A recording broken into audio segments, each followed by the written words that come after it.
nom du Père et du Fils et du Saint-Esprit. Amen. Bien-aimés dans le Christ, nous sommes aujourd'hui jeudi 19 décembre. Et la parole de Dieu qui nous est proposée est extraite de l'évangile de Luc, chapitre 1er, versets 5 à 25.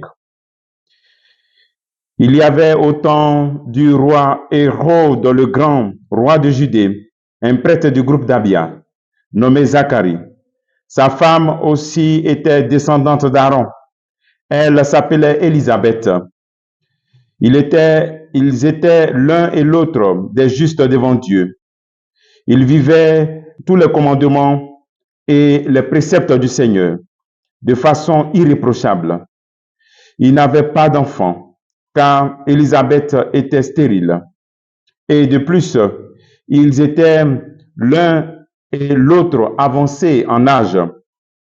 Et tandis que Zacharie, durant la période attribuée aux prêtres de son groupe, assurait le service du culte devant Dieu, il fut désigné par le sort, suivant l'usage des prêtres, pour aller offrir l'encens dans le sanctuaire du Seigneur. Toute la multitude du peuple était en prière au dehors. À l'heure de l'offrande de l'encens, l'ange du Seigneur lui apparut, debout à la droite de l'autel de l'encens. À sa vue, Zacharie fut bouleversé et la crainte le saisit. L'ange lui dit, « Sois sans crainte, Zacharie, ta supplication a été exaucée. Ta femme Élisabeth mettra au monde pour toi un fils et tu lui donneras le nom de Jean. Tu seras dans la joie et l'allégresse et beaucoup se réjouiront de sa naissance, car il sera grand devant le Seigneur.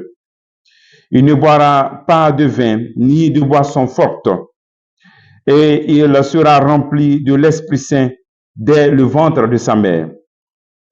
Il fera revenir de nombreux fils d'Israël au Seigneur leur Dieu.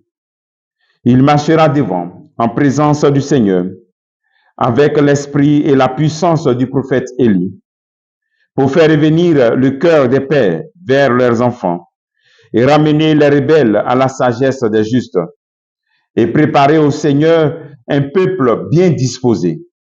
Alors Zacharie dit à l'ange, « Comment vais-je savoir que cela arrivera? Moi, en effet, je suis un vieillard, et ma femme est avancée en âge. » L'ange lui répondit, « Je suis Gabriel, et je me tiens en présence de Dieu.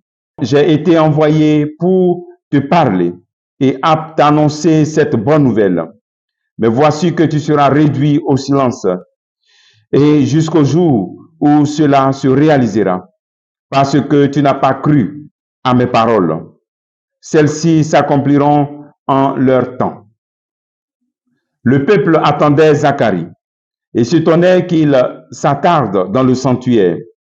Quand il sortit, il ne pouvait pas leur parler. Il comprit que dans le sanctuaire, il avait eu une vision. Il leur faisait des signes et restait muet. Lorsqu'il eut achevé son temps de service liturgique, il repartit chez lui. Quelque temps plus tard, sa femme Élisabeth conçut un enfant. Pendant 5 mois, elle garda le secret. Elle se disait, « Voilà ce que le Seigneur a fait pour moi. » En ces jours où il a posé son regard pour effacer ce qui était ma honte devant les hommes. Acclamons la parole de Dieu. Louange à toi, Seigneur Jésus. Voici cette longue lecture de l'expérience de Zacharie et d'Élisabeth.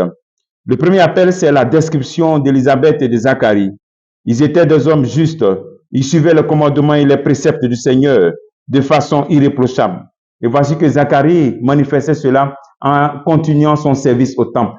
Malgré qu'il demande les choses à Dieu et puis il ne voit pas, mais il était un homme irréprochable et il continuait son service au temple. C'est un appel pour nous aussi quand souvent nous voyons que ce qu'on demande à Dieu, on ne voit pas. Souvent on abandonne l'église, souvent on doute de Dieu. Il faut continuer à servir Dieu, continuer à être des personnes, à chercher à être des personnes irréprochables et à rester au temple, à l'église et à servir l'église. Deuxième appel, ta supplication a été exaucée. et ta femme mettra au monde un fils. Voici que Zacharie est exaucé. Il est exaucé au moment où il ne s'attend pas. Dieu exauce. Dieu exauce toujours. Il s'agit de rester toujours en communion avec lui. Souvent, il donne des choses qu'on ne voit pas parce que notre foi est faible. Troisième élément, c'est de prier le Seigneur pour ne pas être dans le doute. Ici, la différence entre Zacharie et puis Marie, Zacharie faisait cette prière à Dieu. Il demandait cela à Dieu. Marie n'a pas demandé à Dieu cette mission que Dieu lui a confiée. Ici, Zacharie a demandé. Et voici qu'on vient lui dire que voici que tu vas avoir un enfant. Et il doute. Et voilà pourquoi il est muet. Donc, prions aussi le Seigneur pour ne pas être dans le doute. Pour que, quelles que soient les situations que nous vivons, nous puissions garder la foi et demeurer dans la supplication, dans le service de Dieu vivant. Le travail que tu veux faire en ce jour, c'est de tout simplement remercier Dieu, demander au Seigneur d'augmenter ta foi. Et je prie le Seigneur pour que cet ange Gabriel qui se tient en présence de Dieu puisse visiter aussi les couples qui écoutent ce programme, afin que le Seigneur leur donne de ne pas douter et que la gloire de Dieu se manifeste. Et comme à Zacharie et Élisabeth, que le Seigneur leur accorde cette grâce d'enfantement au nom du Père et du Fils et du Saint-Esprit. Amen.